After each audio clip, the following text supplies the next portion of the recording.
Hello दोस्तों, मैं हूं आपका दोस्त एडवोकेट शिवेंद्र प्रताप सिंह। आज हम आपको बताएंगे 498A की FIR होते ही ऐसे वो 6 काम कौन से हैं जिसे कर लेने से आपके ऊपर कोई भी कार्रवाई नहीं होगी, आपको मुकदमे में किसी प्रकार का कोई भी हैरानी परेशानी दिक्कत टॉर्चर नहीं होगा। अब सवाल ये है कि ऐसे वो 6 कार्य, ऐसे वो 6 तरीके, ऐसे वो 6 नियम क्या हैं। ध्यान रखें कि 498A की जब कोई FIR आपके खिलाफ, आपके परिवारीजनों के, रिश्तेदारों के खिलाफ होती है तो आप हैरान परेशान हो जाते हैं, डर जाते हैं कि आपके खिलाफ ये क्या हो गया। देखिए, डरना एक स्वाभाविक सी बात है कि आम आदमी के ऊपर जब कभी कोई मुकदमा नहीं होता, कभी 376 हो गया, कभी 498A हो गया या 498A के साथ 376 हो गया, तो आदमी इतना परेशान हो जाता है। और सिर्फ परेशान इस बात के लिए होता है क्योंकि उसके ऊपर फर्जी केस किया गया है। अब जब फर्जी केस कर दिया गया है तो भाई वो रास्ता ढूंढता है, परेशान होता है, तो जगह जगह जाता है, जगह जगह वीडियो देखता है, तमाम वीडियो से कुछ न कुछ उसको राहत मिलती है। तो आज के इस वीडियो से हर स्टेज पे आपको क्या करना चाहिए इसकी जानकारी आपको प्रॉपर मिल जाएगी। देखिए, जब 498A की FIR हो जाए और उसमें सिर्फ नॉर्मल धाराएं हैं, यानी कि 498A 323, 504, 506, 406 IPC व 3/4 DP एक्ट, इतनी धाराएं हैं, तो आपको टेंशन लेने की जरूरत नहीं है। एक एप्लीकेशन आप दीजिए पारिवारिक या रिश्तेदारों का नाम काटने के लिए। अगर वो एविडेंसेस लगाते हुए वरिष्ठ अधिकारियों तक देना है, देखिए एप्लीकेशन अपने से ना ओवर स्मार्ट बने, अपने से ना लिखें, ना आप लिख सकते हैं। कोई भी लीगल लैंग्वेज या लीगल बातें आपको अपने से नहीं आएंगी, आपने वकालत नहीं किया हुआ। मैं नहीं कह रहा हूँ आप मुझसे संपर्क करिए या मेरे से लिखाइए, लेकिन आपको जो अच्छा लगे, आपको जो वकील माननीय वकील साहब अच्छे लगे कि भाई ये प्रॉपर इस मुकदमे के वकील हैं, इनसे लिखाना चाहिए। जो जिस सब्जेक्ट पे काम किया रहता है वो जानकारी उसे ज़्यादा होती है। तो एक एप्लीकेशन दें नाम काटने के लिए, पहला रास्ता। दूसरा ये कि अगर आप क्रिमिनल लीड फाइल कर सकते हैं, स्टे ले लें।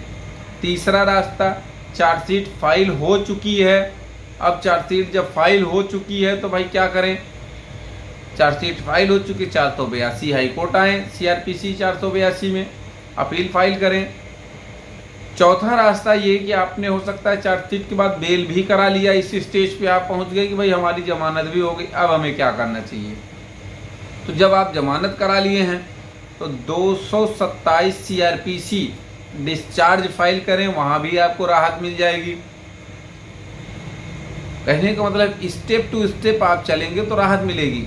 या चार्जशीट जैसे ही फाइल हो गई, अगर नाम नहीं कटा, फर्दर इन्वेस्टिगेशन के लिए माननीय कोर्ट से कह दें कि साहब इसमें इंक्वायरी सही नहीं हुई, विवेचना सही नहीं हुई, इसकी जांच फिर से कराई जाए। धारा 173 सबसेक्शन 8 CRPC, तो फिर से जांच भी करा सकते हैं। अब सवाल इस बात का है कि मान लीजिए आपके केस में 498A के केस में 376 भी लगी है। अब 300 जब 76 लगी है तो यही एक 5वां काम आपका बढ़ जाएगा एंटीसिपेटिक बेल का। देखिए, 376 लगी है, 354 लगी है, लोग डरते बहुत ज्यादा हैं। तो अगर ऐसी स्थिति है, 313 लगी है, ऐसी स्थिति 377 लगा है, देखिए 313 और 77 की बात टेंशन न लीजिए, क्योंकि अगर ये मेडिकल नहीं है तो चार्जशीट में ये नाम काट दिया जाएगा, हटा दिया जाएगा, सॉरी ये धाराएं हटा दी जाएंगी। 377 भी 313 भी बिना मेडिकल के ये धाराएं चलती नहीं है, आगे चल के हट जाएंगी। लेकिन सवाल इस बात का है कि FIR में तो है, तो लोग डरे रहते हैं, आज तो है, जाके उठा के थाने पे पैसा दे आते हैं, या जो डरा रहा है उसको पैसा दे देते हैं। तो आप कहीं पैसा मत दीजिए, जितना आप थाने पे देंगे, जितना आप कहीं भी खर्च करेंगे बेवजह, अगर ये सब धाराएं हैं तो सीधे आप high court criminal lead file करके स्टे ले लीजिए, किसी को पैसे देने की जरूरत नहीं है। दूसरी बात ये, एंटीसिपेटिक बेल भी फाइल कर सकते हैं।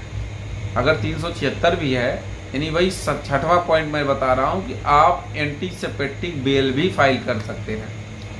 देखिए एक बहुत इंपॉर्टेंट प्रश्न चलते चलते इसलिए बता देता हूँ कि लोग 498 की FIR होती तुरंत एंटीसेप्टिक डाल देते हैं। भैया एंटीसेप्टिक कब डाला जाता है? जब आपको गिरफ्तारी का डर है। और 498 अगर नॉर्मल धाराओं में है जिसमें 376 वगैरह नहीं है तो आपको एंटीसेप्टिक बेल की भी कोई जरूरत नहीं है। भाई माननीय सर्वोच्च न्यायालय के इतने अच्छे अच्छे जजमेंट आ गए हैं कि भाई अगर 7 साल से कम की सजा है तो आपको कोई गिरफ्तार नहीं कर सकता। जब गिरफ्तारी है नहीं तो आपको एंटीसेप्टिक की जरूरत क्यों है? कोई जरूरत नहीं। तो कहने का मतलब ये सब काम आप करने के बाद आपको तनिक भी परेशानी नहीं होगी। अगर फिर भी आप परेशान हैं, हैरान हैं, टॉर्चर हो रहे हैं, स्क्रीन पर चल रहे नंबर पर जानकारी ले सकते हैं। उम्मीद करता हूँ, आशा करता हूँ आज का यह वीडियो आपको बेहद पसंद आया होगा। अगर वीडियो पसंद आया तो वीडियो को लाइक करें, शेयर करें।